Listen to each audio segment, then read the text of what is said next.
Good morning. Hi, everybody. Hi, Aaron.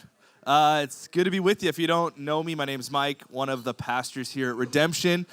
Excited to be together with you all. I'd love to just begin our time with some opening prayer, just to pray for our morning together and to prepare our hearts for the things that Jesus has for us as a family this morning and the ways that he wants to work and open up our hearts and minds to the activity that he's doing in the world in and through us. And so would you pray with me? Lord, we're grateful for another Sunday together, that we get to be together, that we get to be in relationship and community with one another. We also are grateful that we get to come together as your body to be curious, to explore the things that you're doing in our community and in our world, and recognizing that you're a big God, that you're in control of it all. And so we as your people, we come before you with open hands, surrendering our expectations, surrendering all the things that we know that we're not in control, and we just release it to you, recognizing that you are powerful, that you are our Lord. And so as we lean in this morning, and would you be blessed, Lord? Would you be glorified by our conversations, by our questions, by our dreams, by our callings and passions, and all the things that you're stirring up in us. It's in Jesus' name we pray. Amen. All right, well, if you're new around here, I just want to say welcome. Glad that you're with us. There's a couple things that I just want to share with you, a couple things that we call family business that's going on in and through the life of our community. We meet here every Sunday at 9 a.m., but there's all sorts of stuff going on all throughout the month that I want to kind of just let you in and invite you to some things. The first, though, is if you're brand new or you're looking to take a next step, we'd love to get your info. So if you don't mind filling out a Connect card, you can just throw your name in here, your email. If there's any questions that you have, any next steps that you're wondering, or you want to meet with a pastor, with Christine, or with we're available to you, and we'd love to hang out and get to know you, hear your story, and figure out best ways to get you plugged into our community. So invite you to do that. You can do that over at our Connect table, and there's a few other resources over there. Please venture over there if you haven't in a while and take what you want. That'd be great. We have Bibles and books and all sorts of stuff over there, and so please do that. And then this is Exploration Sunday, which is the first Sunday of the month for us where we are kicking off a new exploration topic or a new sermon series. And this is an opportunity that we always like to approach God by recognizing that he loves his people to be curious, that he's created us in a ways to use our minds, to ask questions, to come before him, and that's what our Sunday's about. And so where we're heading today is we'll have some time here just talking about family business, and then in a few minutes, we'll have an artistic opening, and we recognize, you'll see there's no worship band up here today.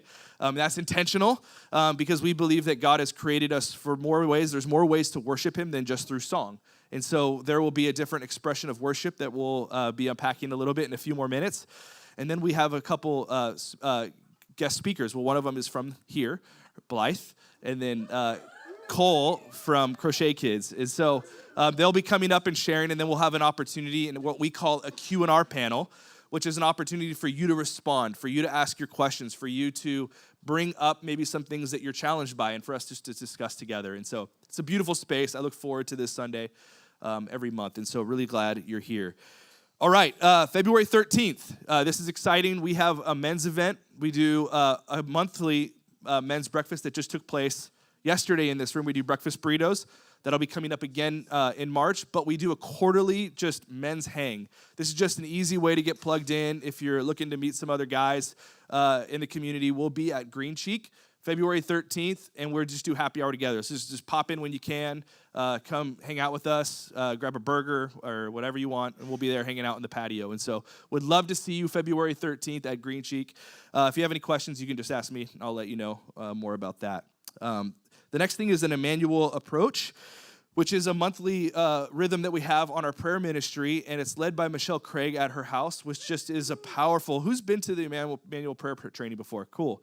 So you can find one of these people and say, hey, what is that? Like, what did you love about? Tell me more. They would love to share their experiences about how we're deepening our prayer life and how we're centering ourselves on Jesus and inviting him in. And so invite you to that. It will be on Saturday, February 15th at 9 a.m. And again, we have these QR codes that'll go up on the screen. We're a church of the future. We've got QR codes, which is really exciting for us.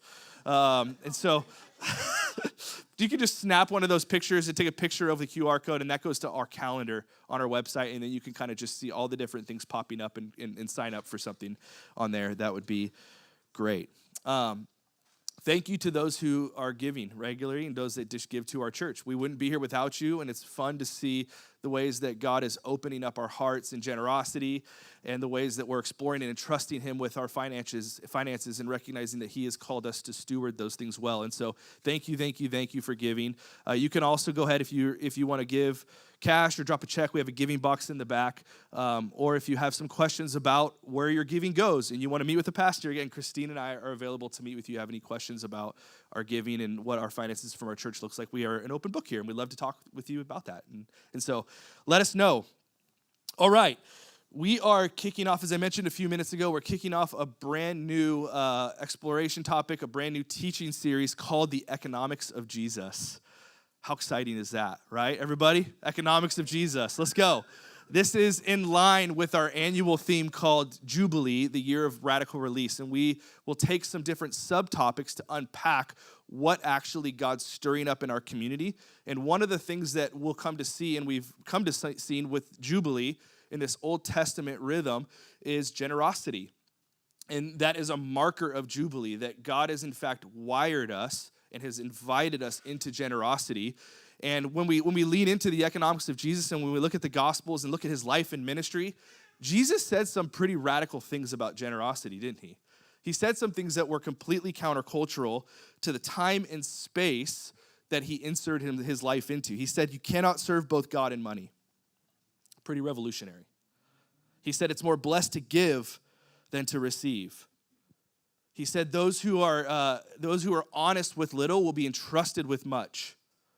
Jesus said that people should not use their money to manipulate others. These are just a few statements, radical statements that Jesus had made about money and generosity. And we recognize that these truths are powerful and still true for us today. And money has become an idol in our culture. And so we are going to be taking the next couple months to explore the economics of Jesus, to look and see how the kingdom of God is breaking in through our generosity. And in fact, I think what we're going to discover, and we're going to start today, that Jesus is after our hearts, right? This is what he's primarily focused on. It's a formation of our hearts. And he's inviting us to be good stewards with the resources that he's given us.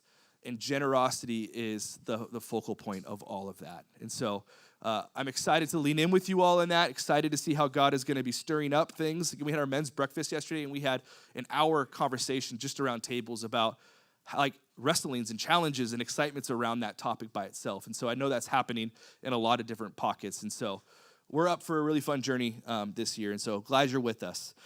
All right, we're going to step into our artistic opening. And again, this is a space that we want to just extend ourselves and open up our hands to what worship can be. It's broader than just worship songs. And so I'm going to invite up Jess Rollison and Blake and Seth. Not Seth. There we go. Thanks, Mike. Yeah, Seth, I believe, is serving in kids this morning. So we're here. He's healthy. Yeah, if he's healthy. Sweet. Thank you. All right, well, good morning, everyone. If we haven't met yet, my name is Jessica Rollison. I get to serve on our staff team here at Redemption. And part of my role as our gatherings coordinator is in creating physical spaces and environments that help us to connect to the themes that we're exploring together as a church family. You might remember a couple years ago, we talked about like the 9 sacred pathways, and that's basically just like the different ways that we're naturally wired to connect with God. My primary pathway is a sensate, which means I connect with God most easily and naturally through things that can be experienced through my 5 senses. So I'm like drawn into awe and wonder when I see a really beautiful sunset or I hear an incredible piece of music. I've been known to shed tears when eating really good food. But my point is that I care really deeply about creating spaces and environments like that bring beauty into our physical surroundings and help us connect with our brilliant and creative, very intentional God. So one of the ways that I get to do that here is with our backdrop design, which, yes, is blank right now. Hold on. And so I get to kind of oversee like what we put in the physical space. And as we started talking about Jubilee this year, I have to admit I struggled with how to represent that visually at first. It was like, party decor feels a little like on the nose and kind of cheesy, like we're not gonna go that route. But then we landed on like the subtitle, right? The Year of Radical Release. And that's when I had this image of just like this collection of all of our hands. And Christy, if you want to start the slideshow, I had this idea for like making a collection of these images of our hands held out in this posture of release and surrender. And it's also a posture of worship, right? Because what are we doing in worship if not saying like, God, I release my sense of control and I trust you. And so that is, I think, like a beautiful picture of like an act of release and worship. So I had the idea for it, but like that's where my skills ended. So luckily, Redemption is so full of incredibly talented, creative people. So I reached out to Blake and Seth Vanderlinden, and a couple weeks ago, they rounded a bunch of you up in the courtyard and took these incredible images. So you're going to be seeing more of these all year long. We're going to be leaning into different forms of release through the year. And so we have a really exciting idea for how these are going to be used throughout the year as part of our backdrop. It's in progress, and I'm really excited for you all to see it. And I want to thank you for being co-creators in this process of making a piece of art that I think just visually represents the surrender and release that we're going to be leaning into this year. And I also wanted to invite Blake up to just chat about like what release looks like for you in your creative process. I want to hear it from one of the more creative types. So take it away, Blake. No, thank you. This was a really fun project. Sorry. I've been doing photography for, let's say, 20 years, and it's been a lot of fun, but it's not something I've really stepped into over the past couple of years, just life. So it was fun to get this ask and get to get the creative juices flowing. But what I've always enjoyed about photography is it's not, I don't view it as sketching. Sketching or painting is something that you create. This is documenting. There's some staging going on. You can change your perspective, change camera settings, but you're capturing what's in front of you in either an artistic way or a very photojournalistic way. But that's where the release comes from with photography is you just got to work with what you've got and then put your own spin on it, which is great. And then it sounds like I don't want to spoil what's going to happen next with these photos, but part 2 of what happens with these photos is kind of releasing these photos for what happens next. Other people are going to interpret these photos as they see fit. So that's really exciting. So there's another layer of release happening with these. Yeah. Thanks, Blake. All right. That's it. That's for our artist opening. I'm going to invite Christine up to introduce our guests for the morning. Thank you both. Thank you both. I think it's really fun for us just to see how it's rolled out because we got to be a part of the project, but also appreciate you sharing the background and how that all goes together into our theme as a community. I'm Christine, and I have the pleasure of introducing our exploration guests for the morning. So I'm going to introduce them both, and they're going to tag team the sharing today. As we step into this theme of the economics of Jesus and what does it mean to be people who participate with Christ in setting the captives free and being a people of radical release, I thought these two people could really lead us into that space. And so I'm happy to introduce today Kohl Crecelius is with us. He is a longtime friend of Redemption. He and Amy have been a part of the community and Costa Mesa neighbors. Kohl is one of the co-founders of Known Supply and Crochet Kids. He is a husband, a father. He reminded us this morning he's a coach. You'll find him out at Jack Hammett Field on Saturdays. He is a neighbor and a runner. People know him in various capacities around this community. But I think as we talk about what does it mean to be a people who take all that you have and release it for the purposes of God's kingdom in the world, Kohl's a wonderful example of taking what was a hobby and turning it into a vocation that impacts the world for good. And so I'm really grateful that you're here today with us. Blythe Hill is a part of our church community, and she's going to be also sharing this morning. Blythe was the founder of Dressember, which is an anti-trafficking advocacy group, and that has been now become a part of International Justice Mission. And she's currently serving as the Director of Innovation Labs here at Hildegard College. She is a wife and a mother of Bear and Ames, and also a Costa Mesa neighbor and involved in our community in various ways. And I'm really grateful that you'll be able to hear from both of them this morning. So would you join me in welcoming Blythe and Kohl?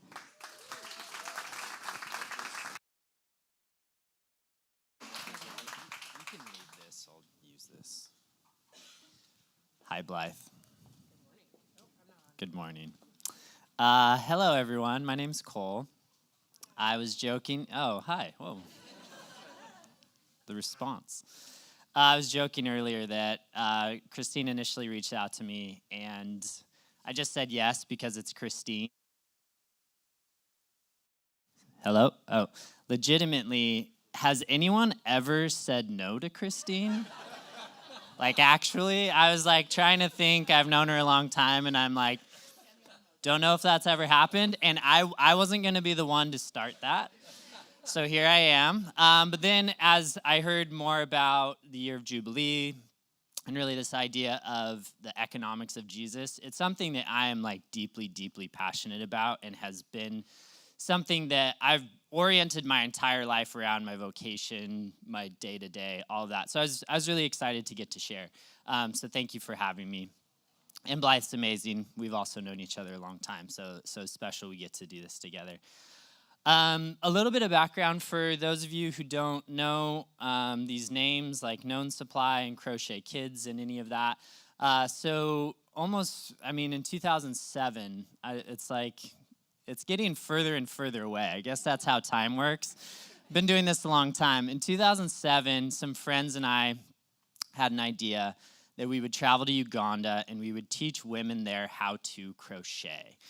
And we did that. We started a brand. It was called Crochet Kids International, and it sent us on this whole crazy journey of, like, leveraging fashion and clothing as a means of economic empowerment for individuals and for shoppers to really understand the impacts of their purchases. But I'm not going to talk too much about that. I want to kind of dive into maybe more of the why. And that's something that I don't get to share as much. So for us, leading up to that time and that big sort of pivotal trip that we did and starting all this, we had other opportunities to travel internationally. And I say we, there was me and a couple of close friends that were kind of all tackling these questions of, like, while in college, how do we make a positive impact in the world? And we kept coming back to Jesus, and, we kept seeing this disconnect, to be frank, within the Christian church of, like, okay, we have, we pray about these things, we want to, we've gone on these trips, and we've sort of flown in, and helped in some ways, but the goal was like really just trying to convert people to understand Jesus, and then we'd leave. And there was this practical sense for us where we'd say, well, like, when we read the Bible and when we learn about Jesus, he's really always practically helping people. He's actually doing things that are improving people's lives. And what if we like take that idea and actually try to do something that addresses like the root issues that people face? And for us, it was this idea of crocheting, which was silly and what have you, but it was this practical way, and the thing that we came to understand was that people, especially those living in poverty, couldn't even think about anything else beyond their life, their future, what else they wanted to accomplish, about what it meant to know and understand a Savior, if their economics, if they weren't able to care for themselves and their families. And so it was addressing those really root causes of that. And so to this day, we still do very similar work. We still work in Uganda. We also work in India. We work with Fair Trade as an organization, and yeah, we make all sorts of clothes. We sell them all sorts of places. But one thing that came kind of after we set out on this journey is that now this story may like seem a little bit more familiar, this idea of like leveraging business as a way to make a social impact. And it's really cool because it's part of our dialogue, I feel like, within church and even outside of church. And there's a few practical things that I wanted to just like put on all of your radars when it comes to like how we think about business now, and I think how all of us can think about the organizations and the movements that we get involved with. So I brought this slide. If you guys aren't familiar, there's an organization called Praxis. It's a faith-based organization that is really thinking at the forefront of what it means to be building businesses and nonprofit organizations, building movements that are going beyond simply doing good. And they call this the redemptive frame. It's something to, you guys can check out more of if you're interested in learning about this and the work that they do. But this is sort of the challenge, right? It's like business as usual, as we would understand it, and most textbooks would say, it kind of operates in this lens of exploitative. That it's like we need to leverage and drive down costs to the lowest point so that our profit margins could be highest. Then there's been this challenge more recently as social awareness and the internet happens, where it's like there's another layer, which is ethical. What does it mean to do business in a good sense? What does it mean to operate in ways that are treating people fairly? But I think what Jesus even calls us further into is this idea of what does it mean to be redemptive? What does it mean to operate the things that we do, the things that we're involved with, and how these things are redeeming people, are going beyond, ethical to truly blessing people.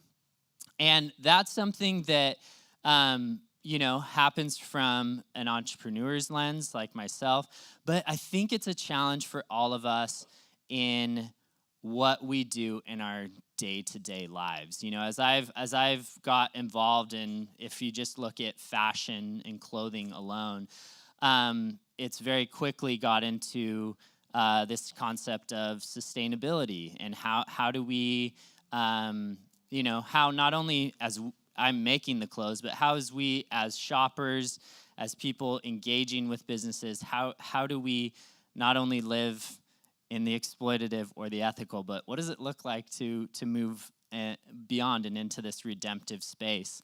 I saw this stat this morning, and I'm going to wrap up very quickly, and it's going to be your turn. But I saw this stat this morning that said the world, globally, 100 billion pieces of clothing are made every single year. There's not 100 billion people on planet Earth, as it turns out. It's these numbers and this idea of waste that is like a picture that all of us, like, it's hard for us to wrap our heads around. the question is, what do we do about things like this? You know, how are we supposed to engage? Like, we can't stop wearing clothes, not recommended. But what's really cool to me as I've sort of lived in this space, and I'll just bring up a few examples, is that there is, with the creative mindset and with community, there's so many different ways to tackle problems. And if you just take clothing for one, these ideas of clothing swaps, probably a lot of the people in this room are aware of that idea, where a bunch of friends get together and wardrobes on display, just swap clothes around. The idea of thrifting, you know, these simple things. I don't think, and my wife can attest to this, we haven't bought a new piece of clothing for our kids like their entire lives. Like our oldest is 9. You know, and there's a few things in there, and their grandma spoiled them a bunch, but it's like I go to the thrift store with them countless times a month. You know, so there's practical ways to, like, and we can dive more into this if you guys have more questions about that. But the challenge and the last thing that I just wanted to leave you all with is this idea of, like, okay, the economics of Jesus. When we hear that, we have lots of different reactions to it probably. Some of us are like, flashback to college, like, we're talking about economics. I feel like I'm in like economics 101. This is scary. I don't like economics. Others of us are like, oh, are we just being called to a life of poverty? Because this is scary. I don't really want to hear that. You know, there's different ways that, like, this challenges or this concept meets us. But the thing that I think I just want to, you know, point out, and the overarching idea is this idea that, you know, when we think about the economics of Jesus, when we think about how we shop, when we think about how we engage with this conversation, it is so much deeper, and it's such an invitation into a life so much deeper that's rooted in community, and that in some ways it's not always about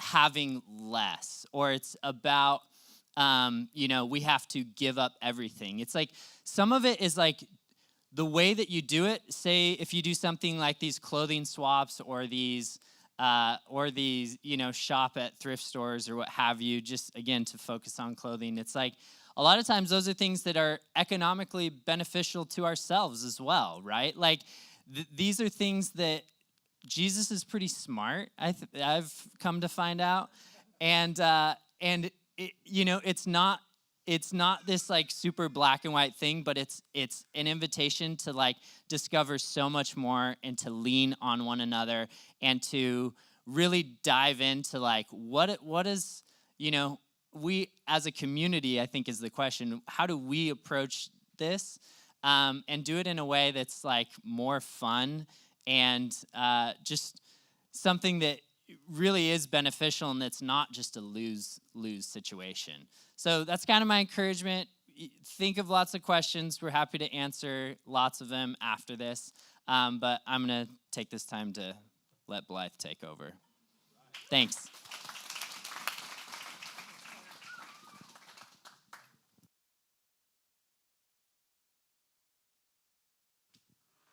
Awesome. Well, good morning. So as with many things in my life, I came into this work in a kind of accidental roundabout way. As the founder of Dressember, even that was a sort of accidental, like, oops, I'm starting a nonprofit situation. So the way that came about, I really have to go back to about 2005. I was in college. I had already changed my major about 3 times, from like theater to psychology to undeclared, which they love to see halfway through your second year. And I was just trying to figure out, like, well, who am I? What does God have for me? What is my path? And right about that time, I stumbled on an article about sex trafficking in India, just like totally on accident. And it just stopped me in my tracks and horrified me. And I felt this sense of personal urgency to do something about it that I had never felt before. And I remember thinking, like, why aren't people talking about this? And I've got to do something about this. And I felt this like extreme passion all of a sudden, and almost immediately a sense of powerlessness because, well, I'm not a social worker, I'm not a psychologist, I'm not in law enforcement or criminal justice. Like, there are these very clear pathways into this work, and I don't have a lot of money to give in a significant way. So what do I do? And I really thought about rerouting my vocational pathway towards one of those careers because I felt so strongly about it. But it really didn't feel true to who I am and how God created me. And so for years, I just sat in this tension of like, gosh, I care so much about this, but I feel so powerless to do anything about it. I guess the best I can do is hope that someday I'll have a job that allows me enough money to give significantly. And I took for granted for a long time, like, oh, if people knew about this, they would feel the way that I felt. This is horrifying. This is, we've all got to do something about this. And it took me a few years to realize the reason I felt so passionately about this work or this issue. And for me, it's directly connected to my own experience of sexual abuse as a child. And the years of carrying guilt and shame and questions around my worth and lovability, around my like dirtiness and so much shame, just this burden of shame. And I look back and feel so incredibly privileged that I have had so much access to therapy and support and the ability to work through it and overcome and not have the trajectory of my life hinge on that experience. But statistically, that's not the case. Abuse leads to many other things. So making that connection and sitting in this tension of like, gosh, maybe this is what I was made for. Maybe this is a way to redeem something terrible that happened to me. I struggled for years just like, gosh, like this angst. I mean, along with the normal like young adult angst, I was just a walking, like you couldn't pay me to go back to my early 20s. Really, it was a tumultuous time. And then, so I finally landed on English as my major. It's like, oh, this is broad enough. I can do a lot of things with it. And I like to read and write. Let's go.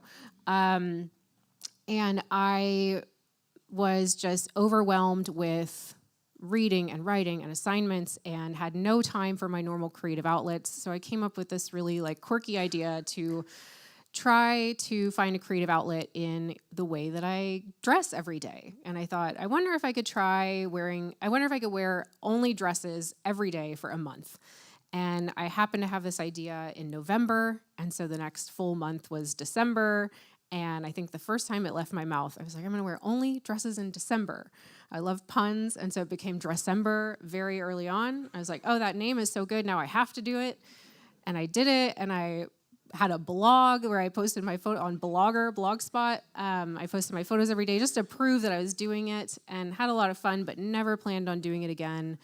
Then the next year, some of my friends brought it up. They're like, hey, are you going to do that again? We want to do it with you. I was like, okay, sure. Like, they must also be bored. Did it again with them. And then the third year was where it got super interesting to me. Some of my friends' wanted to join in, like people who didn't know me personally. And I feel like I have a lot of ideas. I have a lot of bad ideas, which I think is great. Ideas for ideas' sake is great. But I knew pretty quickly, like, oh, this is a good idea. People, like, this is moving in a way most of my ideas don't move. And so I started dreaming about what more it could be, and decided to try aligning it with anti-trafficking, because this was an issue that I was looking for a way into. And I was like, okay, maybe I can turn my quirky style challenge into a way for me to have an impact on this work that I care about. And it felt really scary, really risky. It's like, oh man, this is like, I could end up looking really dumb. Like, here's this girl prancing around in dresses who thinks she's gonna end a huge injustice of our time.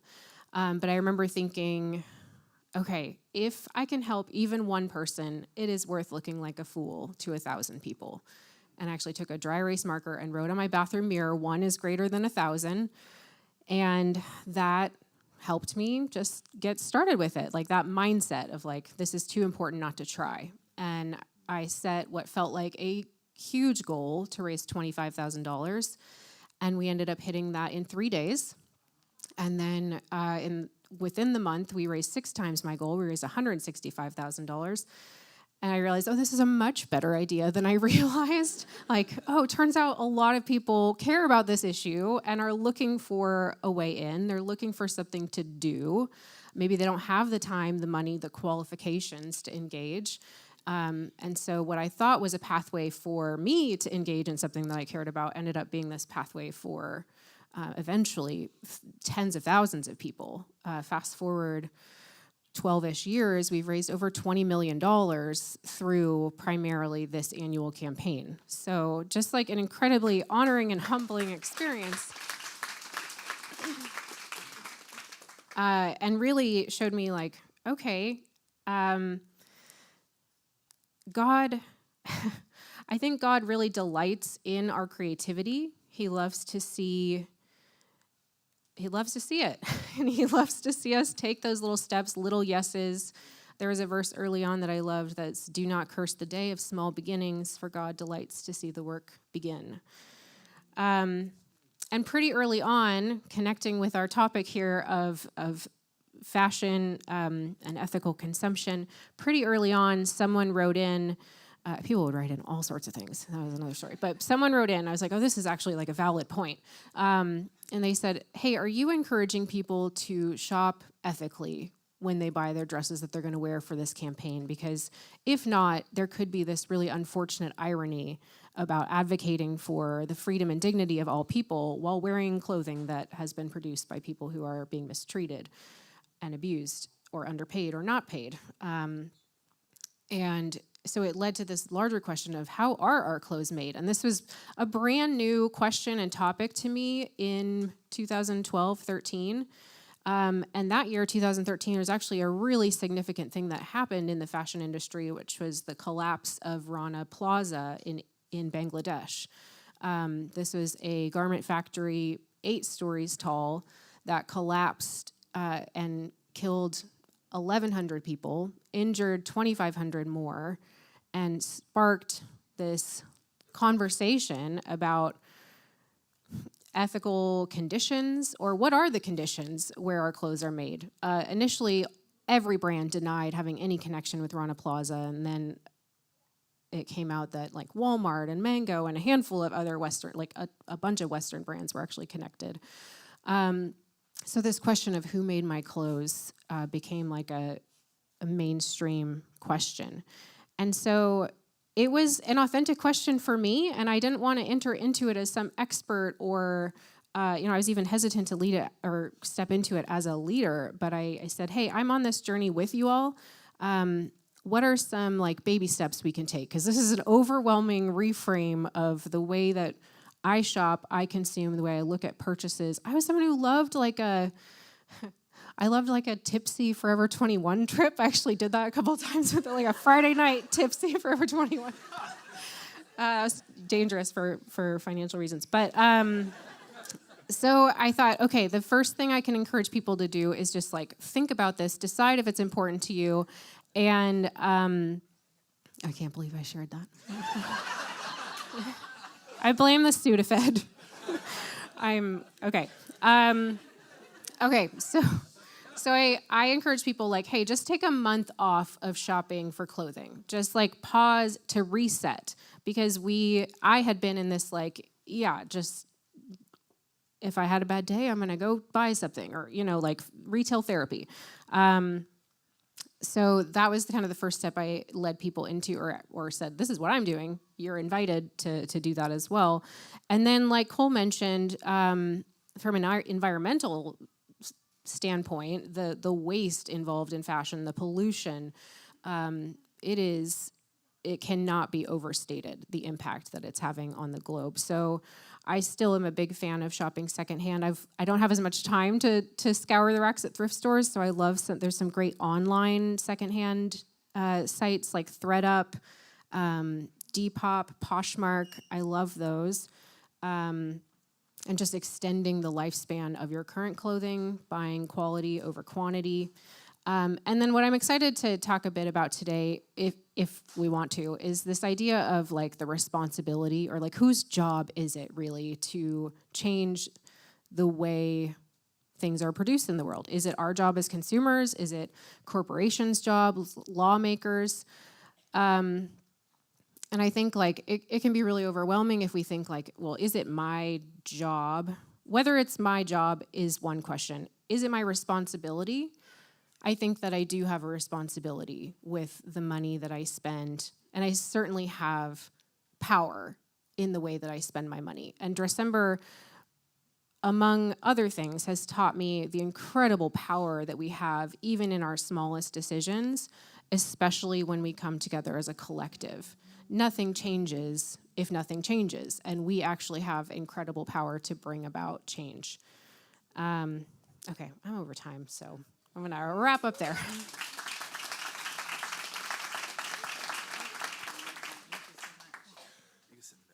Okay. What happens next? All right, can we thank them for sharing? We would love to hear from you and have some questions to throw up. And do you want to start us off with?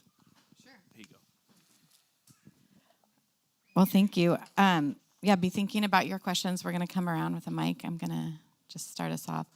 I think I'm just really taken with how some of the things you shared are so aligned with this idea of Jubilee, particularly, Blythe, you just said, like, you just gave us an invitation to a reset. And like we've talked about how the whole purpose of Jubilee was like to reset, to make things right again. And I think just that idea of like, we don't have to like keep just going in this flow of what we're caught up in. We could just stop and reset and pause. And so thank you for that invitation. And the idea of redemptive systems and creativity with what you have. I mean, you guys, these stories are really just beautiful invitations, I think, for all of us to be thinking about notions of Jubilee and considering how the Spirit's inviting us into, and then just community, what you said about we do this together, like we're wrestling with injustices together as a community. So I guess a question that I have is just back to what you said, Kohl, about how sometimes we hear these things and it's like, oh, it just feels like one more thing I'm supposed to do, or like this burden of like, oh, now I have to like care about where my clothes are made, or and you said like this has led to a life of freedom. Like, can you share a little bit more about just like for both of you of like maybe in the places where it's felt like overwhelming, how have you experienced like your own just for yourselves and your own families, like a freedom or lightness in that? I was brought up earlier that I wear a red hat every day. I don't even care what my hair looks like in the morning, guys. Like, that is freedom right there. And representing, my brands or the cause, like, I say that in jest. And I think that ultimately what has been so fun is, for me, because I think, you take a look at these things. We were talking a lot about clothing. Clothing is something that impacts all of us. I want it to be very clear that there's, that it's just an example of this flows into every other area of our life. So apologize for all the clothing references. But what's clear is it's like, some people hear this conversation and they're just like, I can't do that. I'm not a thrifter. I can't shop online. There's all these things in our heads. Some of us are naturally oriented that way and others aren't. What's been really fun for me is knowing what I know and having the passions that I have is getting to invite other people into this conversation in a way that's approachable. Like the freedom is like, I may naturally just love, fashion and finding it at thrift stores.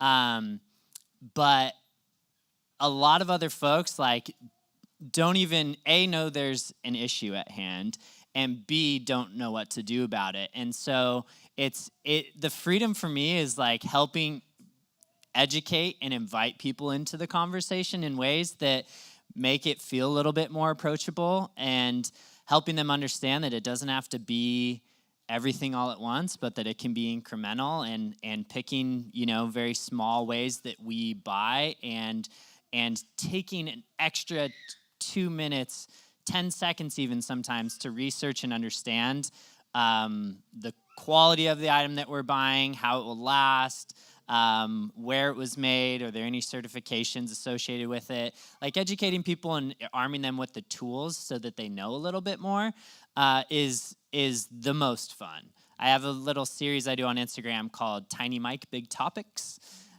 My microphone's about just the top part, and talk about these things. So that's what is fun about it for me.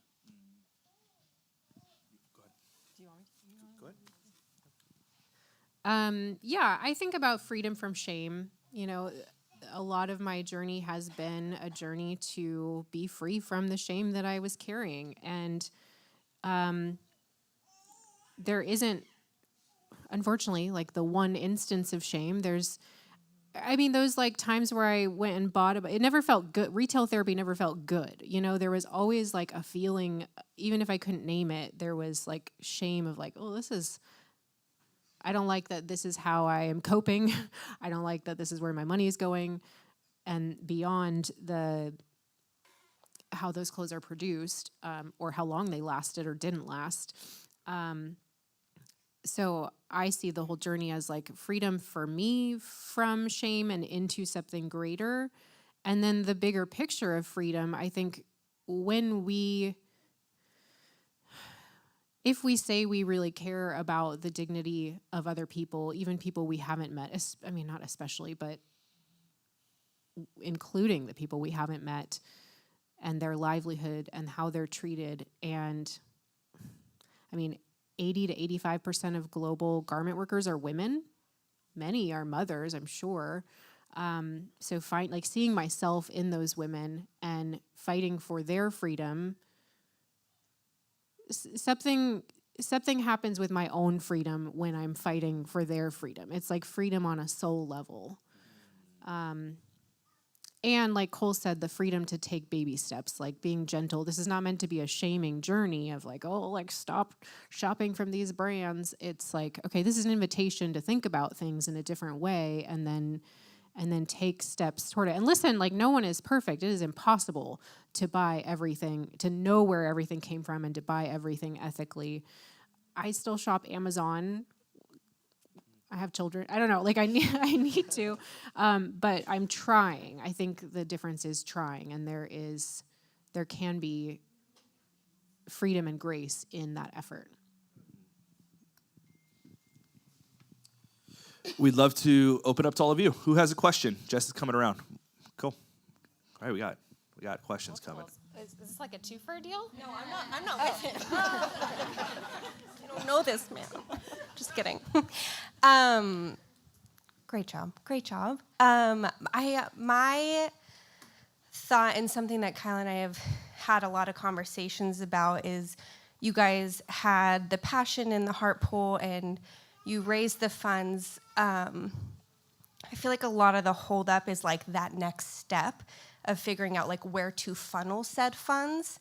So you see that need for trafficking, and there are a lot of companies out there helping and doing things. Like, how did you discern where to put the funds that you raised to help in the way that you wanted to help, and trusting the companies that are already in place versus starting your own thing? Like, I don't know. I feel like we've had a lot of conversations of like, we know where the Lord has put such like a tenderness in our heart towards certain people and causes, and and it feels kind of crippling to be like, but what do we do with these funds? Like, how do we make sure that this is, like, we're stewarding it well, either with someone who's already doing it or starting something yourself? So, was there a question in there? I don't know. I think maybe. So share your thoughts. Yeah, it's a great question. Eventually, Dressember had a formalized grant making and grant distribution process with reporting requirements and metrics. Initially, it was just me praying in my bedroom, looking on Google at like who's working in this space, what are they doing. I knew enough about myself, or at that time I was like, I am not going to start a nonprofit. I'm not, I'm not qualified to do this. I have no business in the nonprofit space. God laughed. But so I built a nonprofit that was a grant-making entity. But IJM was our initial partner. They were our longest partner, and of course now Dressember is, or not of course, but Dressember is underneath IJM's operational fold now. Yeah, International Justice Mission. They kept coming up in my conversations. Like I wouldn't say that I'm like a fast-moving entrepreneur. So this was like at least a year-long journey of like talking to people, praying about it, looking at who's working in this space. And IJM kept coming up, and I kept feeling peace about them and feeling like really impressed and really compelled to support the work they were doing. And I think that's where there's, again, that idea of freedom, of like, and radical release. Like, okay, in prayer, I can trust. Do I trust God? Am I trusting more in my ability to like make a decision and hear from God, or do I really trust in his ability to speak to me? Does that make sense? I feel like it, okay. And I just felt this freedom of like, okay, I feel peace to do this, and a healthy sense of like, I alone am not going to change the world. Like I'm not going to solve this issue, but what I can do matters. We can all do something, and that matters. So then I just trusted, like, okay, God's going to do something with this. Yeah, the only thing that I wanted to add is if you want to understand the economics of Jesus, like, get involved in a nonprofit organization in some sort of serious way, whether it's a board seat or a volunteer position, something, because there's no better way to like wrestle with this tension of having to go raise money, and it's a community effort for any nonprofit organization to accomplish its goals. It takes that, and then you have that money, and then you have to think about how to leverage those dollars in ways that are most impactful, and it's this combination of staffing and overhead, and there's really complicated, challenging, nuanced questions that are a part of that process that is really important. It's like, I think everybody growing up, or maybe now you could still do this, needs to be a waiter or waitress in a restaurant, and everybody needs to have a seat on a nonprofit board at some point because it'll change your perspective of giving, of what it means to be generous, what it takes to accomplish something. Because I ran our organization was a nonprofit organization for 10 years before we transitioned to a for-profit benefit corporation.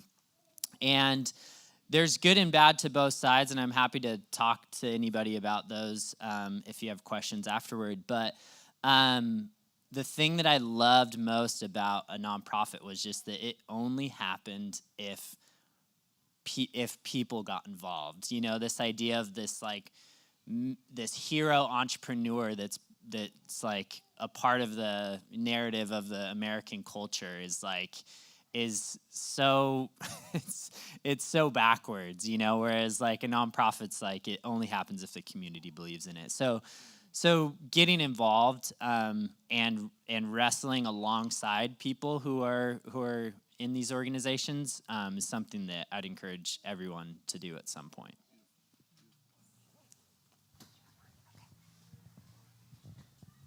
Okay. As somebody who thrifts my own clothes and has done December and cares very deeply about this topic, how you were talking about how you slowly integrate people, how you slowly show them like how you care and like how it impacts you. How do you do that? Like I've shared my opinions, I've shared deeply about why I care, and I've had people agree with me and be like, oh my gosh, yes, I want to do this, and then go like shop at a store that is known to be bad or like not have ethical practices. So, how do you make people understand, basically? Yeah, you're always like side-eyeing your friend as they like head towards H&M. You're like, you're doing this right now? A couple things from my experience. So one thing that I didn't really touch on with our work that's been like paramount to how we educate people on these issues is rooting the whole big issues down to like human stories. So every one of the products that we've ever made in the 18 years that we've been around comes with the signature of one of the people who made it, who is a part of creating that garment. Because we saw this huge disconnect in, clothing, but really all products. Clothing specifically, though, because it's such a handmade endeavor. Like every item that we're all wearing was sewn in, with hands. There's not machines yet that can work with fabrics in the same way, right? And so that connection point for us has always been pivotal to root it down to like what we feel is most important. That it's like our purchases impact human lives. And you get to know when you shop from, one of our brands, you get to know who that person is. And that has been one big unlock for people. And it's not about just our brand, but it's about that conversation that opens up. When you go and you look up the person, there's profiles on our website. You have a chance to learn more about that person, and then you have a chance to interact, write a thank you note. And the notes that we see are so incredibly impactful.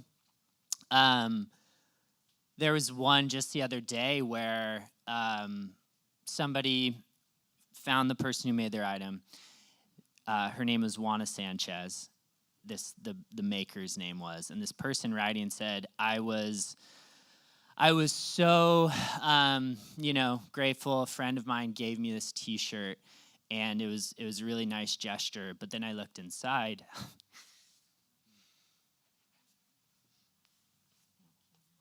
My wife knows I'm emotional. Now you all do too. And she said, I looked inside, and your name was there, and you have the same name as my mom, who just passed away. And it was like, she was like, I will forever like value this thing, right? And it's because, we don't know we just don't even think about the connections. A lot of other people are learning about, mothers who've made their items. They say, I'm a mom, or they're learning like, you like to cook and sing, and so do I. Wow, we actually share a lot in common, even though we're halfway across the world.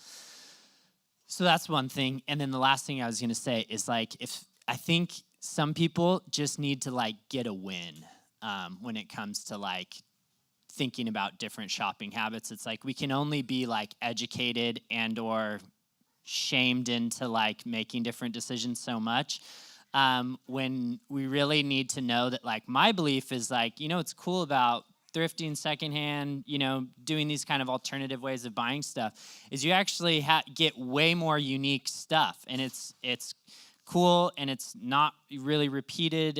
And so when someone gets a win and they taste like, whoa, I got this and it was cheap and it's sick and I wouldn't have been able to get this anywhere else, then it's like that's another kind of unlock that starts to happen. So, yeah. Thank you for the question, Anna. I also just want to encourage you and just say, like, you just have to know why you're doing it. Like, and I know that we tell kids this all the time, but we have to, like, also tell ourselves this, like, it doesn't really matter if anybody else does it with you. You know, like, one, you're a part of this community and we're all trying to do it together, so you have us. And two, if that's what the Lord's called you to do, then do it, you know? I just want to add, sometimes our job is just to plant seeds, and we may or may not ever get to see those grow or sprout. I think of this in fundraising a lot. I can think of a particular family member who, like, for years I was telling him about the work we were doing, and then we hosted an event and had Christine Kane speak. And he was, like, so moved by her message. I mean, she's a powerhouse. Who isn't moved by her? But, like, I was like, and then he was, like, all fired up and, like, finally on board and made a big check, which is great. But I was like, man, I have been, like, telling him this for years. So I think it's our own hearts and our posture of, like, okay, yeah, this is what I'm committed to, and I'm going to talk about it. I'm going to invite other people into it and truly hold it loosely. I mean, this is true in fundraising as well. I was like, okay, I'm gonna be bold when I talk about this, but I'm also gonna be grateful for whatever the response is, because everyone is on their own journey, and a lot of it is timing, and a lot of it is the messenger. So yeah, stick with it.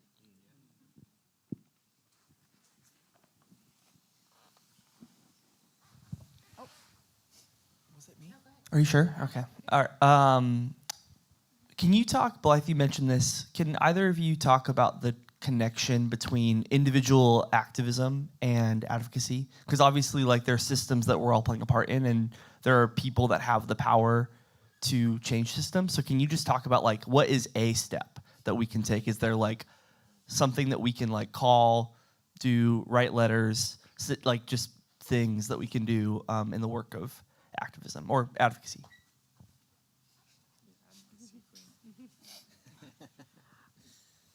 I feel pretty disconnected from this right now. There are often, like, bills that come up. I mean, even you would hope, like, LA is one of the manufacturing hubs of the country, and you would hope that we're so much farther along. Unfortunately, that's not the case. Many workers are still, I mean, they're paid piece rate instead of hourly. So what that means is, like, pennies per seam, essentially. They could be making, like, $1.50 an hour. So are there any steps we can take right now in terms of advocacy? Yeah, I mean, I think it sort of alludes to, you know, it's related to the question that we just got, which is, like, you know, what can we do? First, we can look at our own purchasing and how we, you know, think about what we buy. That next step is helping other people understand if like that's important to you, and you know, our friends may take heed and step in line real quickly. They may not, but it's that sort of local kind of advocacy and awareness that you can do just through your own experience. Because to Blythe's point, you know, you could be saying something time and time again, or something that people have heard, but hearing it from you is different because you're a friend, you're a family member, you know, you're a known figure. So that matters. And then beyond that, you know, Blythe brought up this question earlier about, like, you know, whose responsibility is it for systems to change, right? Like if the burden's all on me, that feels pretty messed up when there's like these corporations that are doing all this bad, like I have to make them change. You know, I really, my understanding of it right now is that it has to be like all of it. You know, we have to make the decision, and I do believe we do have a lot of power just in who we choose to support with our purchasing dollars. Companies, you know, have to respond to that, and whether through their own internal reflection or through what the consumer population is telling them, like they have to take note of that. And they're absolutely, and this has been the missing piece, but it's starting to change, is that legislation has to get passed so that these companies are actually held accountable to these actions. And so it's like, what comes first? Who's going to make the first move, right?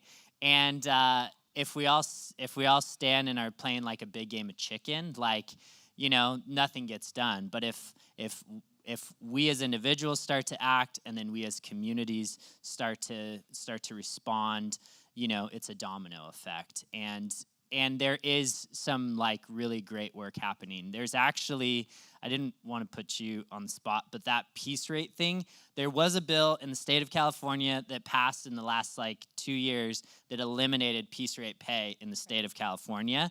And that was because of advocacy, and there's a few great groups, the Garment Workers Center in LA. There's a group called Remake, which is a fashion advocacy group that's like constantly pulling people together and educating and equipping people with tools and resources. So I don't know. I think that it's like, it starts with you, like anything, as cliche as that sounds. That's where it begins. And then I think, having the perspective that I have, which is like being in this for like 18 years, I'm actually like really optimistic that on one hand you could say nothing's changed, and on another hand you could say, wow, we're in a room of 100 plus people and we're talking about like how to purchase better. That's insane.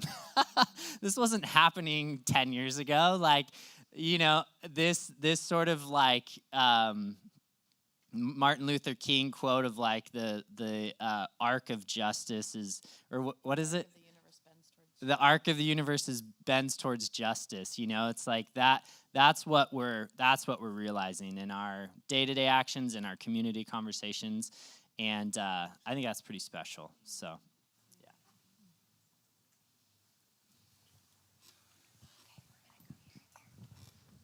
I'll just make one comment too about advocacy, because I think we do like devalue a lot of times the power of our voices. And if you just call your representative, and you can just Google who's my representative, this is my zip code, you can just call them and a staff person will answer. And I think some of why we don't call is because we don't know all the answers, and so then we just do nothing. But you could just say, I was at church yesterday, and this is what we talked about, and I'm really concerned about it. I just would like my representative to know. And they have to make a mark, like this person called about this. And so you don't have to have all the answers. You could just simply call every day if you want and say, I care about this, because it's a numbers game. It's who's calling the most about the thing. And so they have to pay attention when enough people bring it up as an issue. To get even more specific, are there specific resources or websites or places you go to determine which companies are ethical or having these sort of redemptive practices? Kind of where do we start if we want to evaluate the companies that are out there? Yeah, that's a good question. A couple things to think about. One of the big challenges is like,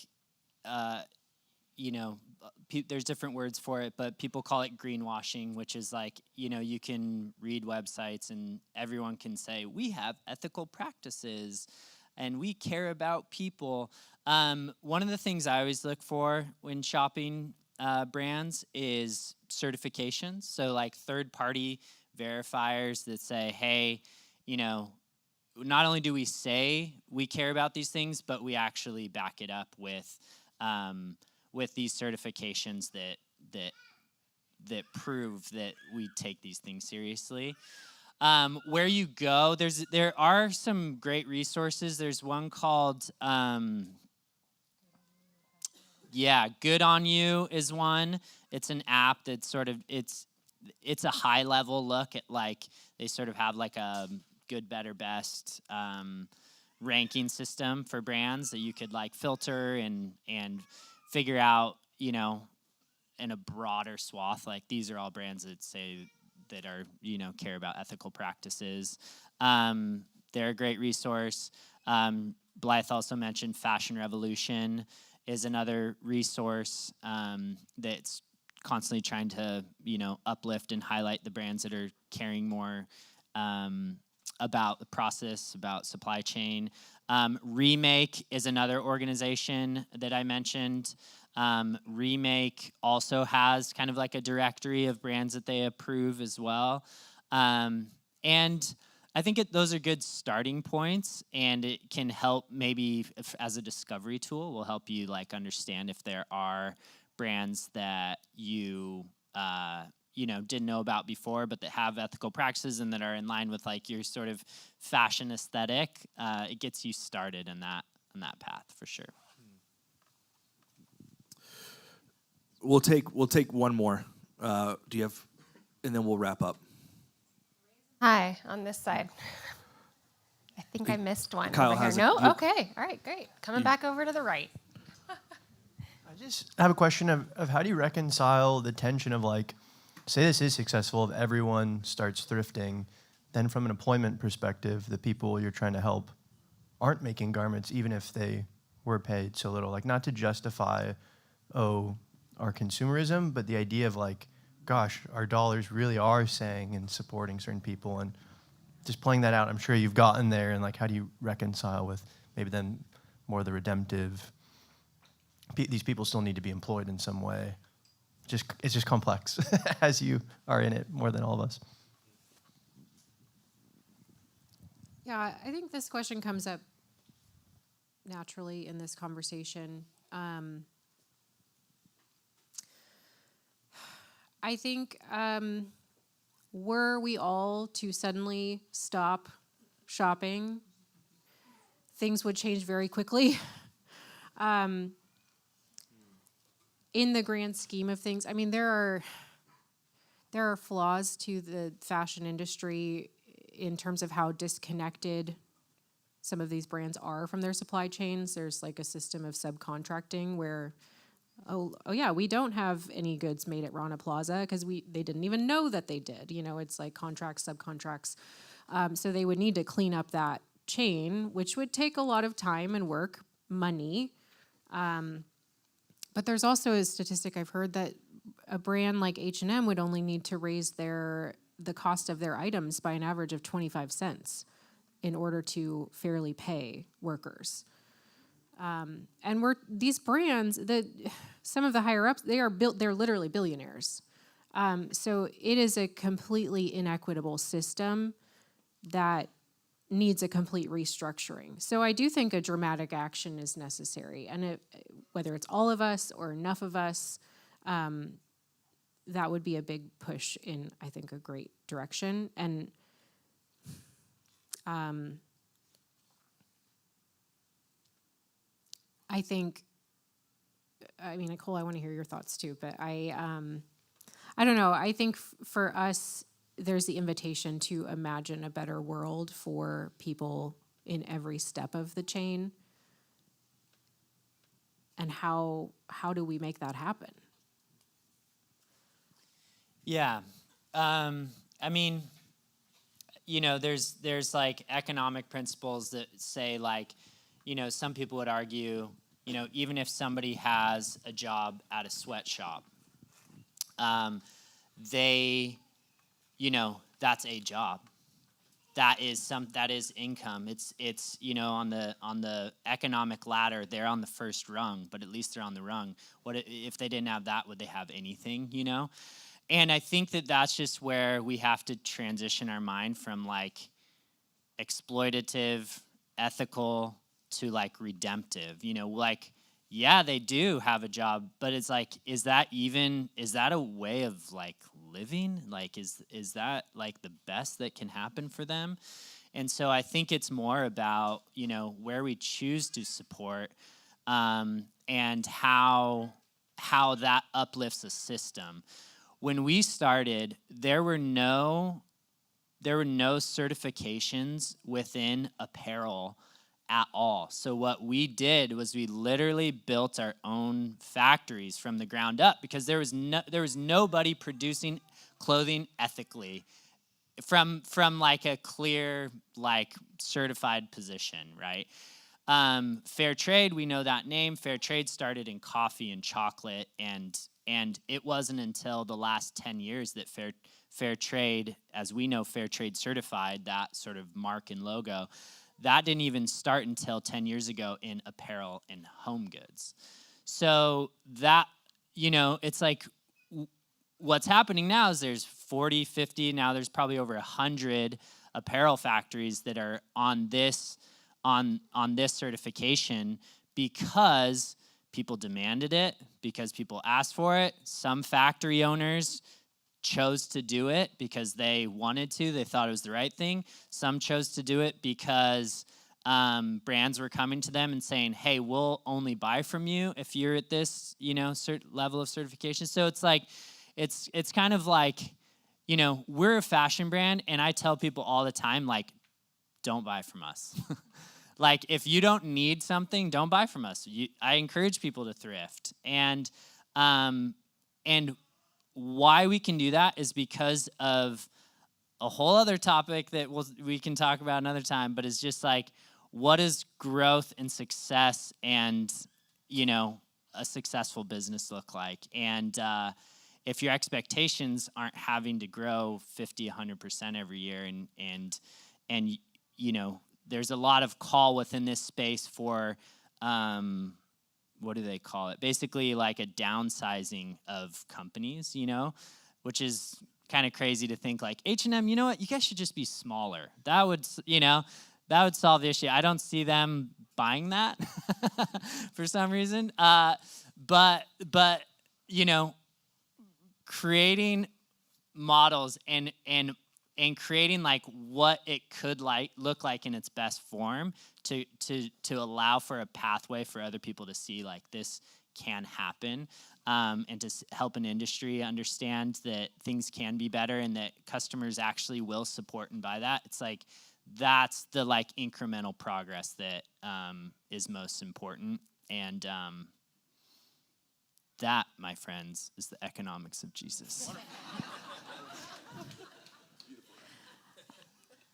Thank you so much. Well, I do want to just kind of tie it back into that. One of the major calls of Jubilee, right, is gleaning, and the idea is not that we wouldn't exploit all of the land, but that we would make margin, that we would leave margin for other people to be able to work, not so they just get stuff, but so that they can work. And so I think that is directly tied to your question of like, it's not that people wouldn't have a job, it's that other people would leave more margin so that there would be more equitable work for everyone. And so I just want to thank you so much for kicking us off in this particular piece of our year of Jubilee. And I just want to acknowledge too the gift of your stories. Thank you for sharing vulnerably about who you are, about your experiences. I know at one point you're like, I can't believe I'm sharing this, but we've really come to understand that our stories and our vulnerability is a way of being generous, and you've been very generous with us today, and I want to acknowledge that and thank you for that.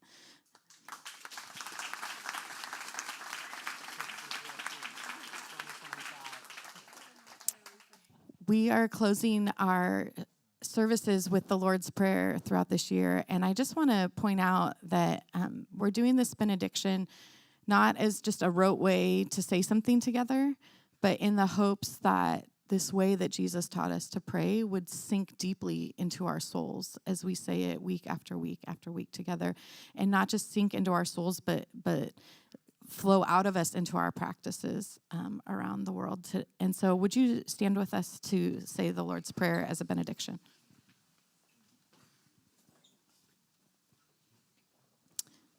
Our Father, who art in heaven, hallowed be your name. Your kingdom come, your will be done, on earth as it is in heaven. Give us this day our daily bread, and forgive us our debts as we forgive our debtors. Lead us not to temptation, but deliver us from evil. For thine is the kingdom, and the power, and the glory, forever and ever. Amen. Amen.